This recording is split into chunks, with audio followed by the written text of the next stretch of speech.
Hi, you're listening to Ernesto with Christ-like Parenting. According to marriage.com, infidelity is the number one reason for marriages ending in divorce.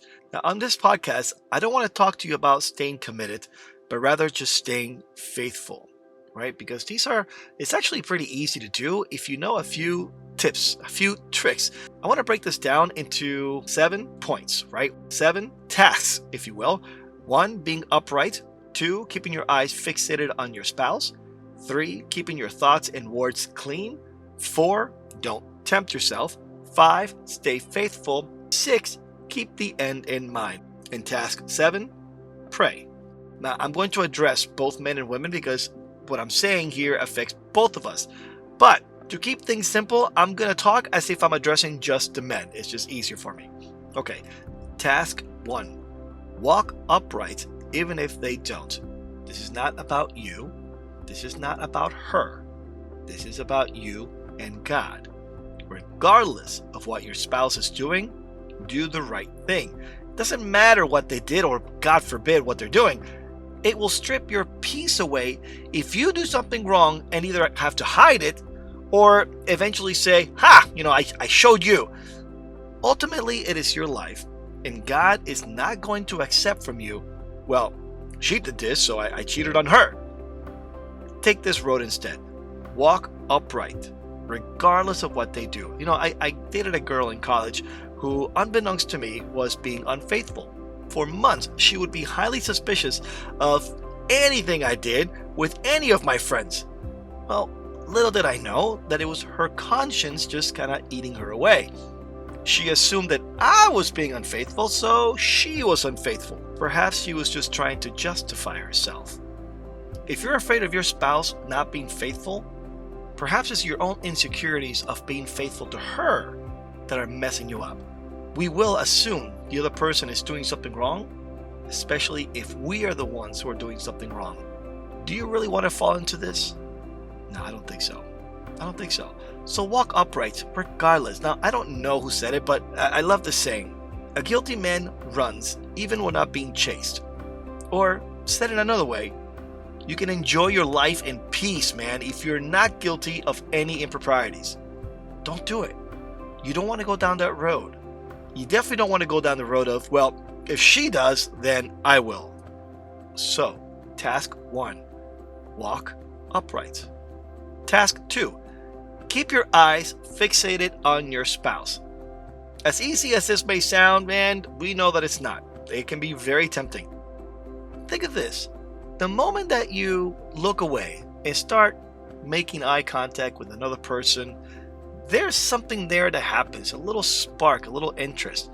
And if your spouse catches you, you have just decimated a little portion of your spouse's self-esteem, her trust in you, and so on. And who knows where that little stare or that little look is going to go. So keep your eyes fixated on your spouse. All of these, they apply to me just like anybody else. Okay, so I'm not talking out like this is something that's easy. I know it's not, because I'm in the same boat.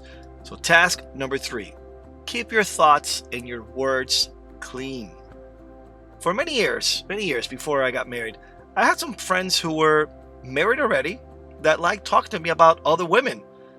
And I couldn't understand them. Like, why on earth would you do that to yourself? And I didn't want to say anything because, it just makes me sound like a prude. But now that I'm married, heck no, I wasn't being prude.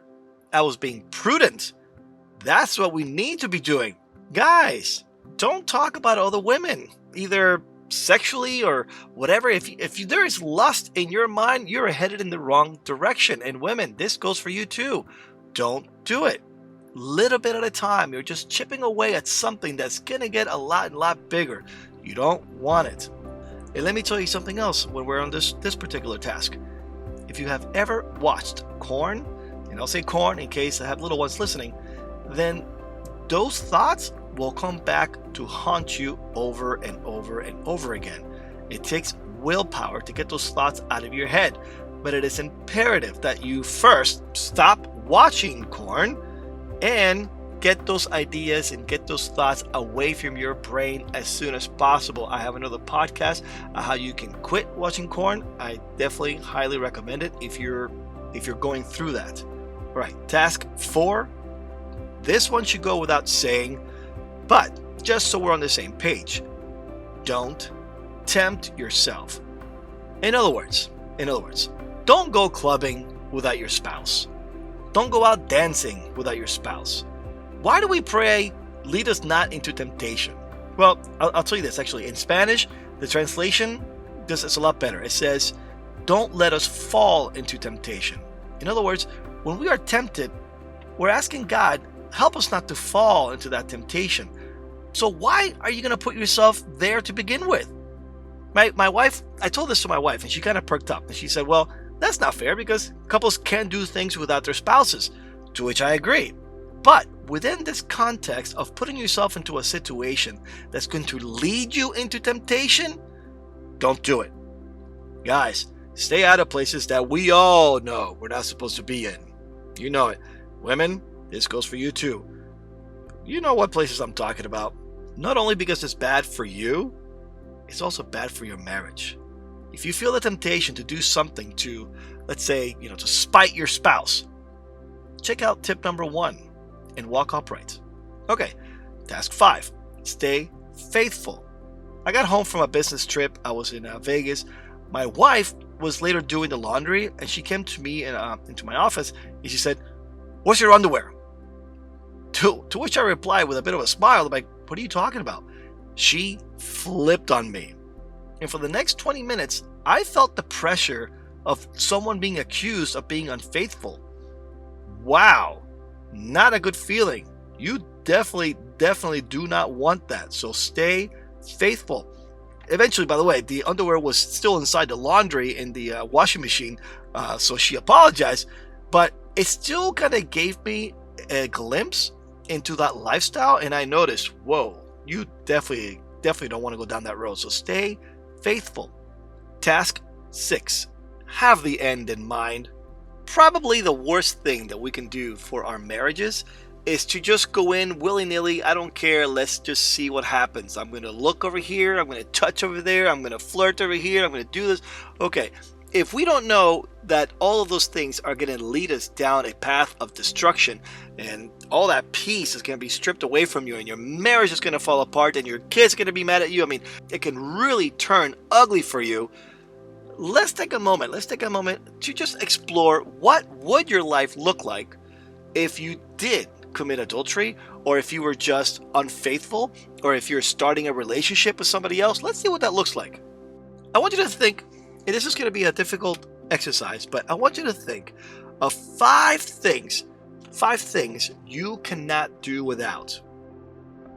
Okay, you may think, well, there's no way I can do without my wife, or no, there's nothing I can do without my kids, or no way, my job is the most important, or my parents, or God, or faith, whatever the top 5 things that you cannot absolutely deal without. You must have those in your life. Okay, you have those 5 things? You've thought of them? Okay, now I'm going to offer you an opportunity to either start or continue a romantic relationship outside of your marriage, but I guarantee that you're not going to get caught. Okay, that's what I'm offering. There is a price though. The price? You owe me 3 out of those 5 things. That's the price. Fellow sinners, we are not perfect, but with the help of God, we can strive to be as close to it as possible. Little tiny decisions that we make throughout our daily lives make a huge impact on who we are, where we're headed, how we interact with others, and so on and so forth. It feels great. Let me tell you, it feels great not to be in a state of sin, thinking, oh man, I did this to my wife, or I did that, or I watched more corn, or I was flirting with this other person, or I did this, or I did that. I mean, it feels so great not to have any of those things on your heart. It feels great. It feels great, and I highly recommend it. So walk upright. Keep your eyes fixated on your spouse. Keep your words and your thoughts clean. Don't tempt yourself. You know places and things and people that you should not be around. So don't tempt yourself. Stay faithful and keep the end in mind. Notice that all the things that we do matter. Every single decision leads us either towards a good, wholesome, faithful relationship or one that's going to fall apart. If you are already way too deep into this, there are a lot of marriage counselors. There are, and the church offers a whole bunch of things for you. So go to the parish and ask them. And it's never too late. It's never too late. Your spouse may think that it's too late, but it's not too late to explore the options that are available to you guys. Task 7. Pray. Pray for yourself and pray for your spouse. Pray for both of you. Pray for your relationship. Pray.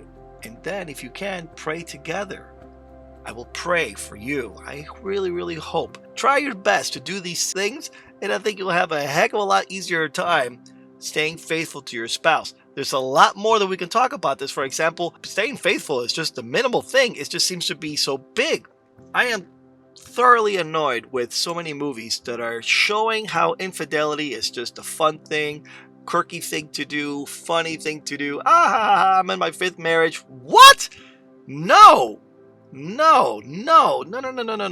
have got to get our act together here to keep God in our lives and stay faithful. Thank you for joining me today. I will pray for you. Please pray for me. God bless.